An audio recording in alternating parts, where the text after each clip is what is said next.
Tonight, more than 200 years after a former colony won the right to determine its own destiny, the task of perfecting our union moves forward. I so wish that I had been able to fulfill your hopes to lead the country in a different direction. Oh, yes, he did. Good evening and welcome to RFL. I'm Richard French, and thanks for joining us this Wednesday evening, November 7th. We were with you Wednesday morning. It is the day after the election, actually just hours after a long day, but a very good day for the president and his party. And it's also a day where people are trying to figure out exactly just what happened last night and what will it mean? What will 4 more years of an Obama presidency look like? Will it be time for the GOP to take a long, hard look at itself in the mirror? Is it the era of obstructionism that we'll see in our rearview mirror, or will it be more of the same? These and many more lingering questions that politicians, pundits, and you, the public, are asking ourselves right now here. We try and look forward with serious times and serious issues ahead of us, what we can expect or hope from Washington. And we have a president winning earlier than most expected with 303 electoral votes. That's not even counting Florida right now, and more than 50% of the electoral vote. In many ways, a stunning defeat, at least by margin, for Governor Romney, who really believed that he would win when the day started. In fact, he says, and who are we to disbelieve, that he only wrote one speech, a victory speech. Now, by any yardstick, it was a beatdown for the GOP last night. They lost the presidential race. They lost actually more seats in the House than they started with, and the Senate, it remains blue. If anything, the Democrats picked up a seat or two. So, does that mean that President Obama has, and this is a word you'll hear quite a bit here for the next few weeks, if not months, does he have a mandate coming off of Tuesday night, Wednesday morning? Well, if you ask Republican leaders, and people already have, they say no. Here's what Speaker John Boehner had to say. If there's a mandate in yesterday's results, it's a mandate for us to find a way to work together on the solutions to the challenges that we all face as a nation.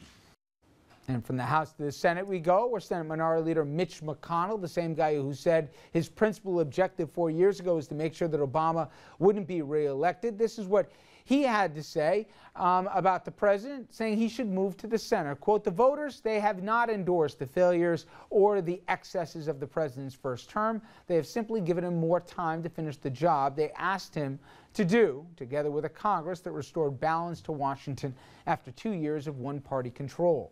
To the extent that he wants to move to the political center, which is where the work gets done in a divided government, we will be there to meet him halfway.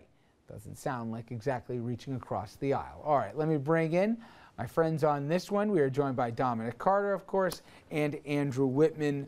All right, guys, the word mandate, I've heard it means different things to different people, but let's just use the common definition for the three of us. Does it mean that Obama can finally get a little bit more of his way, that the Republicans are going to find it in their self-interest to start trying to get some stuff done, albeit in a compromise fashion, because they don't want to be seen, Dominic, as the guys who are standing in the middle of it? Well, the door certainly, Richard, has been cracked open a little bit, if you will. And it was nice to see the speaker, you just referred to him.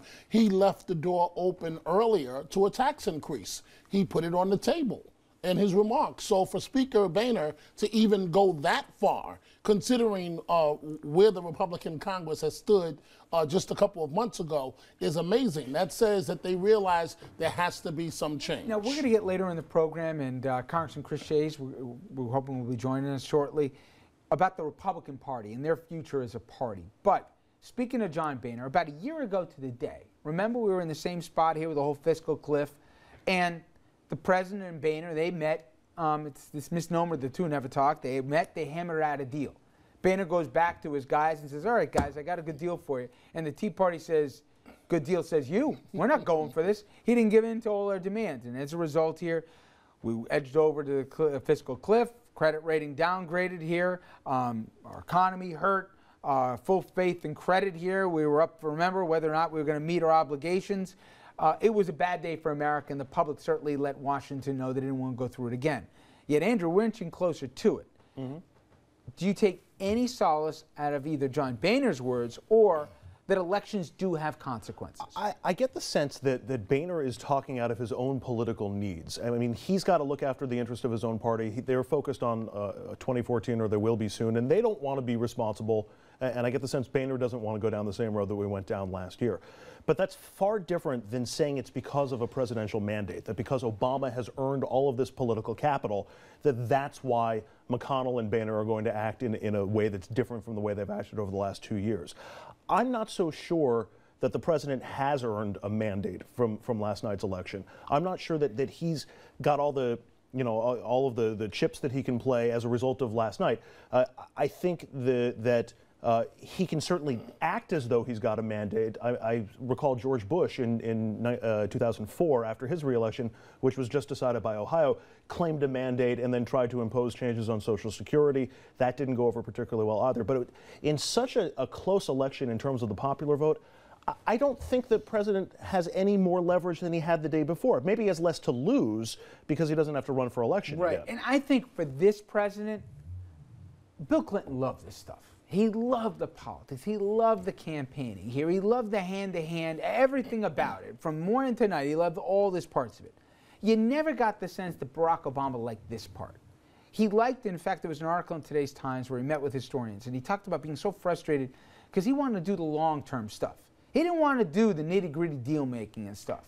Well, now he doesn't have to run for another race. The guy's going to be 52, 53, whatever it is. He's never going to have to run again. Think about that. That's amazing, right? And he's saying to himself, I want some big ideas, and I want to do more in healthcare. So, stylistically, he's got two choices, as I see Dominic. I think he's going to have something in a few days. We'll sit down with Mitt Romney. Maybe it'll be more than just for the cameras, that they're going to try and see if there's some way here that they can help move some stuff along in a bipartisan way. But by and large, he can choose to either say, one, I win, you lose.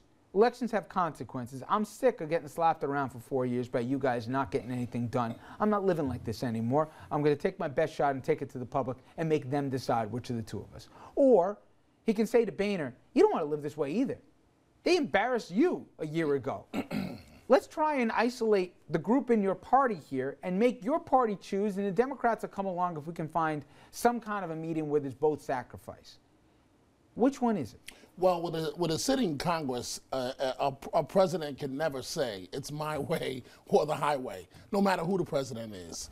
Number two, I think that we'll see this time around, this president who likes to get along with others, to play well with others, I think he may be more willing to go by the way of executive order, sort of like what he did with the DREAM Act agreement, if you will, for the youngsters of immigrants. He may be willing to do more of that, but I think he's going to do the same exact thing and look to reach a conciliatory note with members of Congress. And I think that we're going to see, maybe call me an optimistic person, in the beginning I think we'll see Republicans try to come to the table, but ultimately I think, though, they may fall back to the same way it was. There's a lot of wiggle room, Andrew. There's a lot of wiggle room if people are thinking politically and not just, I mean, usually we try and have these guys go off of principle, but if they think politically, each side can help the other side out.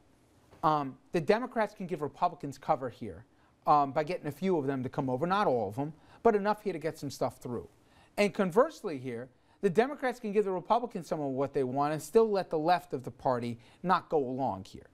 They can help each other out and give each other political cover early enough before you got midterms 2 years from now that these guys can try and get a lot done. The rule is, in the second term of a lame duck presidency, they get a lot done here in the first 12 to 18 months, and then they usually get a lot done, they cram a lot done in the back end. In the middle, there's that gap.